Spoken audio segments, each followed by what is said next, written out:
It was the kind of cold that felt personal, like the wind had a grudge against skin. The sky was bleeding snowflakes as dusk swallowed the horizon. And along a forgotten stretch of dirt road leading toward the McAllister ranch, a lone figure trudged forward, her swollen belly wrapped in nothing more than an old, stained coat.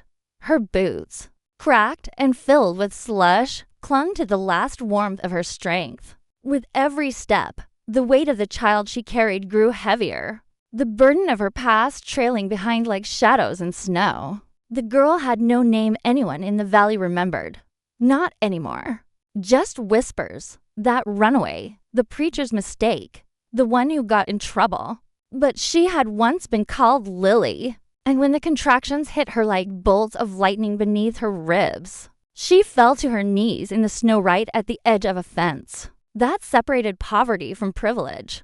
Her breath fogged the air as her fingers clawed up frozen earth. No one was supposed to be out here.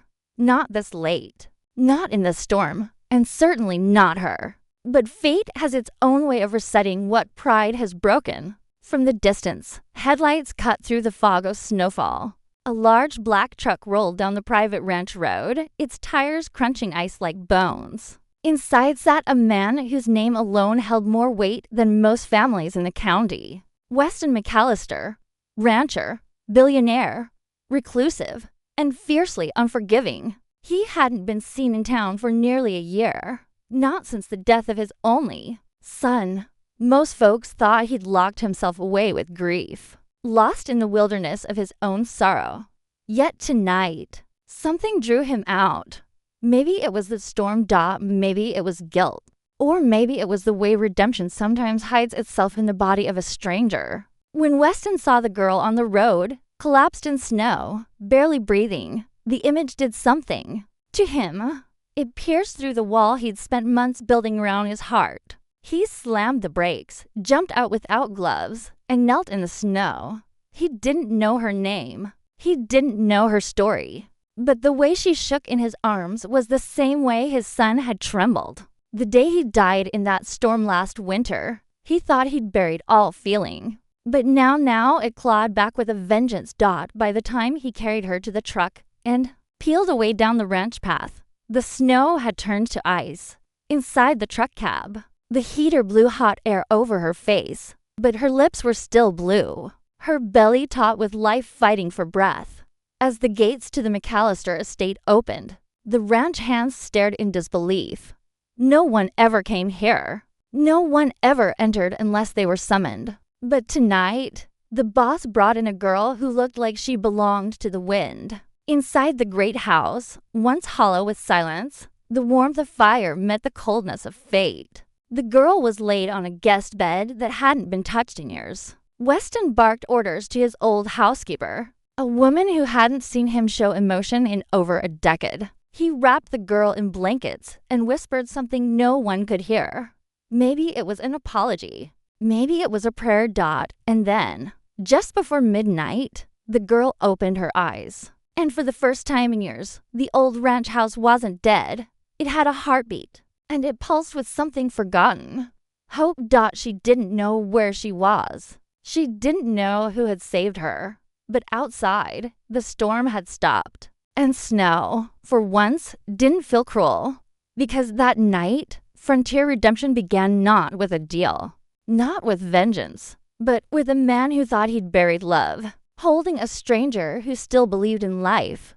The house hadn't heard a cry in years, not since the accident that stole Weston McAllister's only son and drowned the ranch in silence. But in the first hour before dawn, a young woman's shallow breaths stirred the air, and the walls, once lifeless, seemed to lean closer. Lily lay unconscious in one of the old guest bedrooms, wrapped in thick quilts stitched generations ago by ranching women long gone. Her cheeks were pale, her hair matted, and her belly, round with child, rose with each breath like a stubborn ember refusing to die. Weston hadn't slept. He stood near the fire, arms crossed, eyes hollow.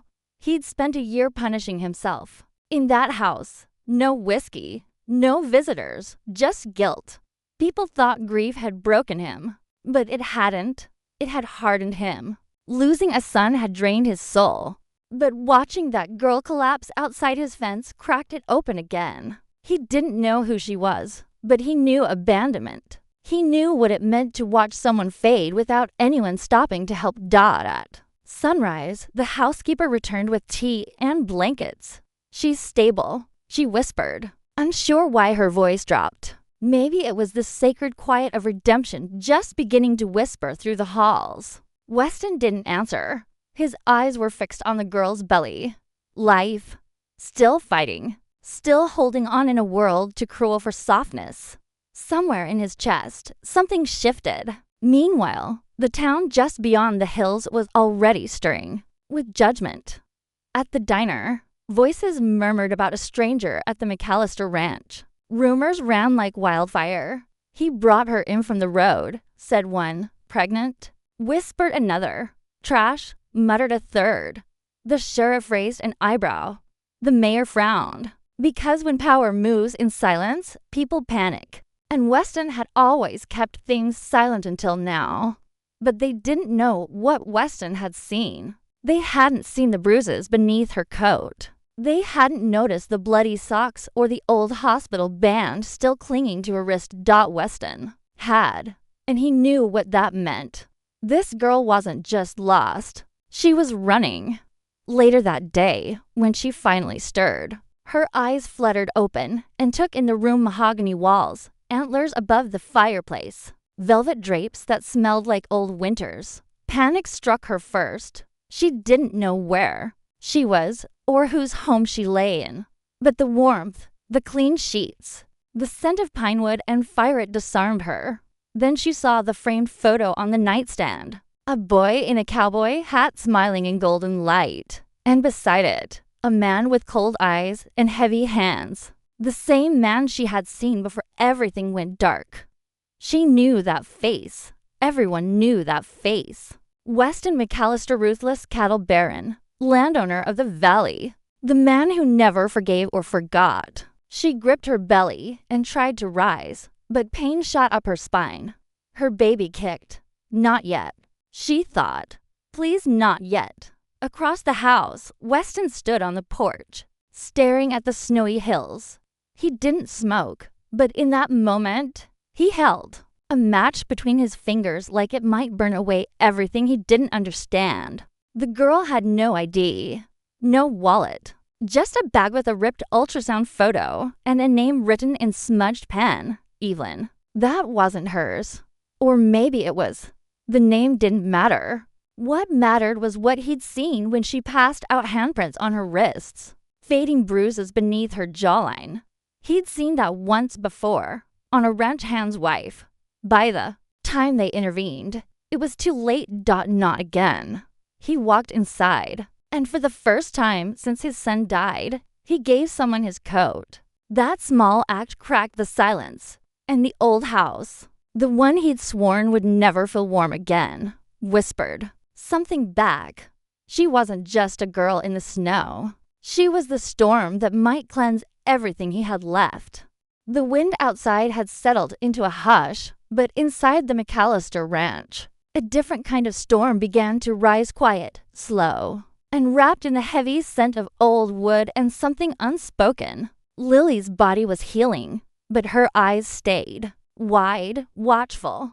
She moved little, spoke even less.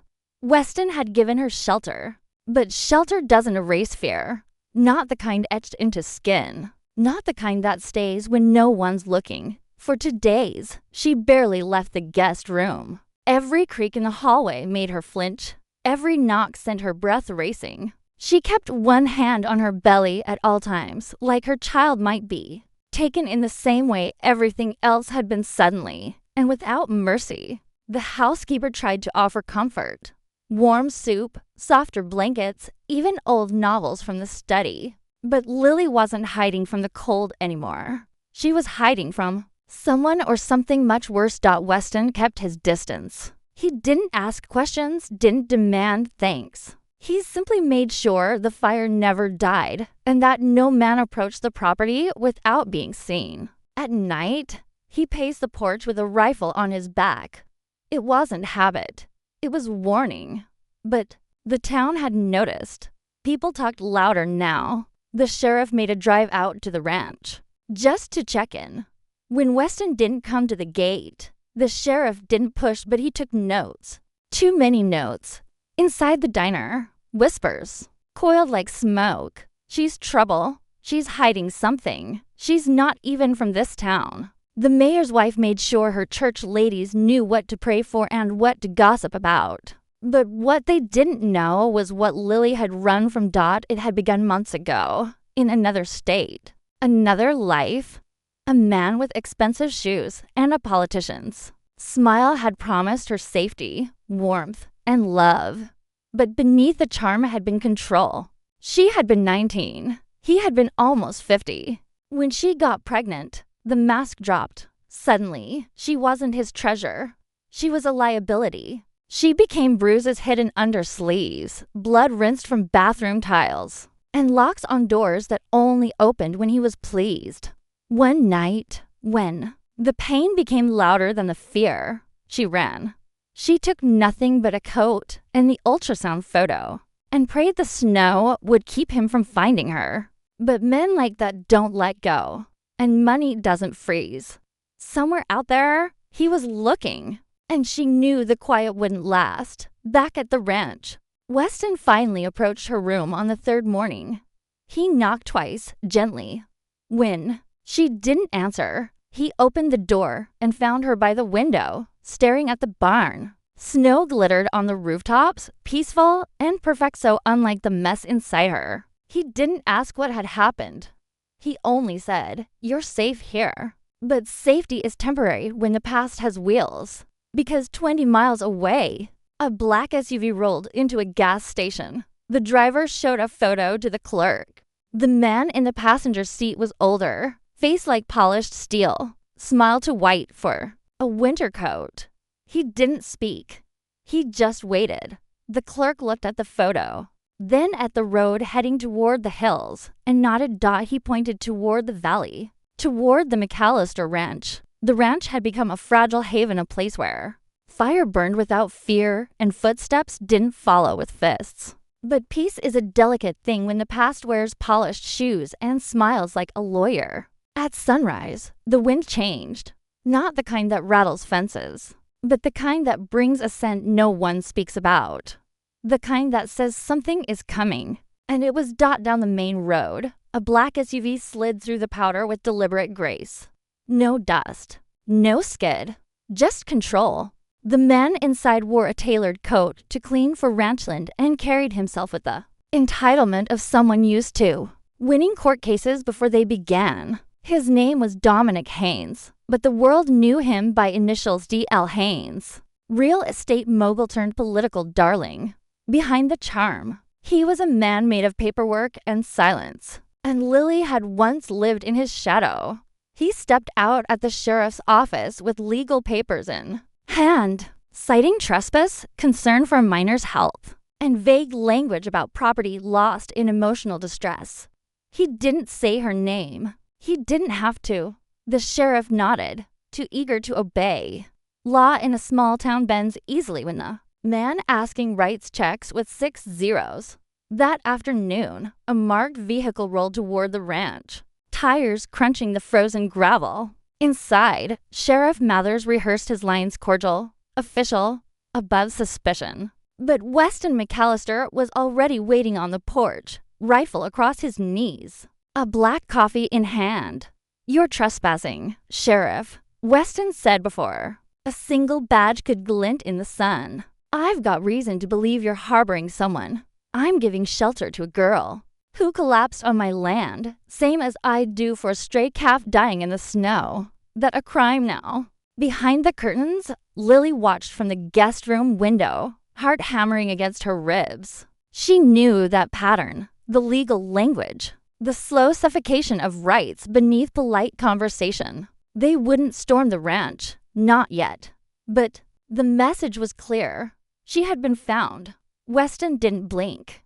"Get off my land," he said, voice like gravel. The sheriff hesitated, then drove away. That night, Lily didn't sleep. Neither did Weston. The house had become a fortress, but the threat had changed. No longer vague. It had a name, a face, and billions behind it. Weston walked the grounds with his rifle, while Lily sat at the fire and stared at the photo on the mantel his son, smiling with the innocence that comes before grief. She saw herself in that smile.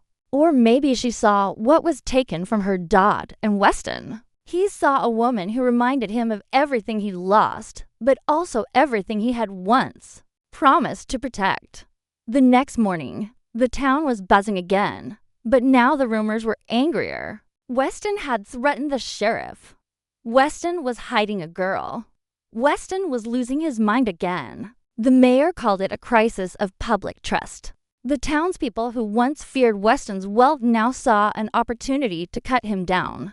But Weston didn't care. That same day, he made a phone call to a private lawyer in the city, a woman who once owed him a favor. That could never be repaid. By nightfall, she was on a plane heading west, documents in hand, the kind that could ruin men like Dominic Haynes from the inside out. Meanwhile, Lily, sitting in the warm bedroom, began writing something in her journal, something she hadn't dared do since she fled. A name, a date, a witness, all of it. She began writing not for court, not for justice, but for her unborn child, in case something happened to her. But this time, she wasn't running, because the house that once grieved in silence had chosen a side, and so had its owner. Morning came like a blade drawn slow across the skin of the land, cold, silent, and waiting. The ranch, usually still at that hour, pulsed with quiet motion. Inside, Weston McAllister, dressed in an old leather coat he hadn't worn since the funeral of his son, a coat that once smelled of horses and hope. Outside, his ranch hands stood in silence along the fence line, not a word spoken between them, but every boot planted like they were guarding something sacred. And they were dot inside. Lily paced. The pain had started around midnight, low, sharp, rhythmic. The baby was coming, but she refused to panic. She'd known this moment would come, whether she was in a gutter or a palace. But she hadn't expected it to come with an army at her back, or a man with a shotgun standing guard beneath her window. Like a statue carved from grief and steel dot, then came the car. A long black vehicle rolled down the ranch trail again. Slower this time. Measured. Men stepped out in suits. Dominic Haynes led them. His expression was tight and polished. This wasn't a negotiation anymore. It was a display. Dot behind him came the sheriff again, this time with folded papers and a fake smile. Official order to remove. But Weston had already seen it. He didn't even look at the paper. Instead, he pulled out his own. The lawyer from the city stood beside him now, wrapped in fur, eyes gleaming with a fire the town had forgotten existed. She passed the counterclaim over like a knife. These are federal protection orders, witness cooperation immunity, and testimony documentation from a victim of interstate coercion, filed through my office under an alias, signed, stamped, and binding. The sheriff paled. Dominic smiled wider. Do you really think the law will side with a runaway over me? Weston didn't smile. I don't care who the law sides with. This is my land, and that girl's under my roof. You come for her, you better come through me. It wasn't bluster. It was truth. It was declaration. Dominic's eyes shifted. Behind Weston, ranch hands appeared like phantoms from the snow tall, grim, ready. These weren't just workers. They were men who'd buried sons, wives, brothers. Men who'd seen what silence does. And none of them blinked. Inside, Lily clutched the frame of the bed, sweat on her brow, contractions coming stronger now. The housekeeper held her hand, whispering calm into the storm. But Lily didn't cry. She bore down. She gritted through it. Because she knew this child would not be born into fear. Not anymore. Outside, the standoff simmered. Dominic spoke. Again, softer this time. You're going to regret this, Weston. No, Weston said, voice cold. I've lived with regret. This time, I'm choosing to live with fire. Dominic's bluff broke. He turned, the SUV doors slammed shut, tires spun, the car disappeared. But the silence afterward wasn't peace. It was the kind that comes before something final. Back in the house, a cry broke through. The baby had arrived. A girl. Small, fierce. Lily, half conscious, whispered a name. No one heard but the house itself. And Weston stood at the foot of the stairs. Boots wet with snow. Eyes filled with something he hadn't felt in years. Purpose. Because she wasn't just a girl anymore. She was family. And the man who had once buried his heart in ice had just found it again, wrapped in the scream of a newborn who would never. No fear on this land. There are storms that come from the sky, and there are storms that rise from within. What rolled into the McAllister ranch on that final day wasn't snow, wind, or law. It was vengeance. It was the last desperate gasp of a man who believed power could outlive truth. Dominic Haynes didn't come back with sheriffs or suits.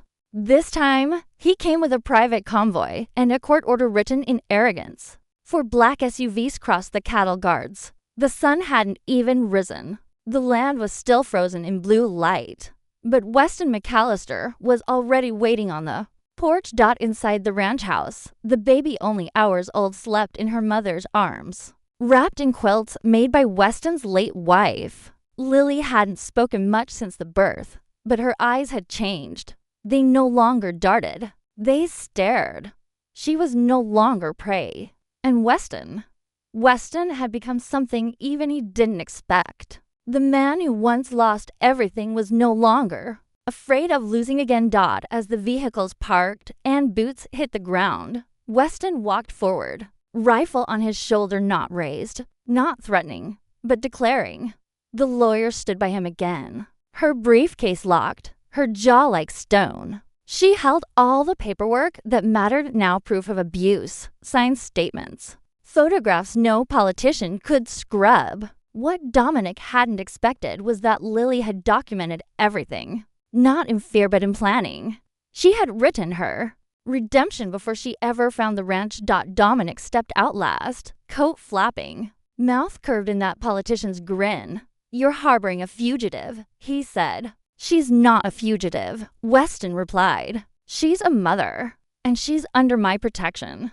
Dominic smirked. You think a dusty ranch and a few cowhands can stop a man like me? Weston didn't flinch. You're not the storm anymore, Haynes. You're just weather, and it's already passed. That's when the second vehicle appeared, from behind the hill. A government car pulled onto the ranch road. Not local, not state, federal. Weston had called in every favor left in his name. It had taken days, but the evidence Lily provided was too solid to ignore. It was no longer a family matter. It was a federal case: coercion, abuse, transport of a minor across state lines, attempted forced custody under duress. Dominic's face didn't fall, but his jaw tensed. That was enough. The agents didn't knock. They walked straight past the porch and handed Dominic the warrant. A moment passed. A long, heavy moment. Then the cuffs clicked. He didn't resist. Because power doesn't scream when it dies. It whispers.